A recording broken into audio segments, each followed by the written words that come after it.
Good morning friends. आज हमारे Kohinoor, India के इंडस्ट्री के कोहिनूर श्री रतन टाटा जी का हैप्पी बर्थडे है। तो मैं उसको विश करूंगा कि हैप्पी बर्थडे सर, और आप जियो हजारों साल, और आप ऐसे ही जो आपने प्रेरणा दायी काम किए हैं वैसे ही काम करते रहिए।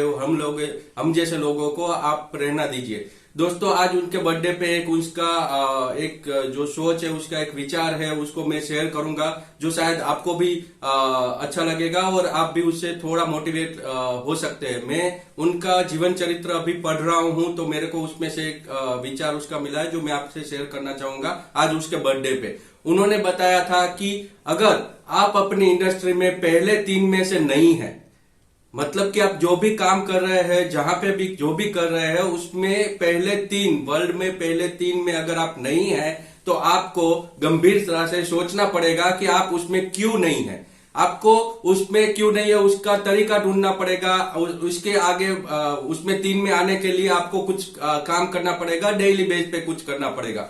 अगर आप वैसा नहीं कर रहे हैं तो आपको वो काम छोड़ देना चाहिए और आप कुछ अलग करना चाहिए। मतलब उन्होंने ये सीख दी है कि अगर आप अपनी इंडस्ट्री में पहले 3 नंबर पे नहीं आते हैं तो आपको कुछ गंभीरता से सोचना पड़ेगा, उसको हासिल करने के लिए क्या करना पड़ेगा। और अगर ऐसा आप नहीं कर रहे हैं तो आपको वो छोड़ के कोई ऐसी लाइन को, मतलब ऐसे बिजनेस या ऐसे करियर में जाना पड़ेगा जो आप पसंद करते हो और वहां पे आप एक से 3 में आ सके।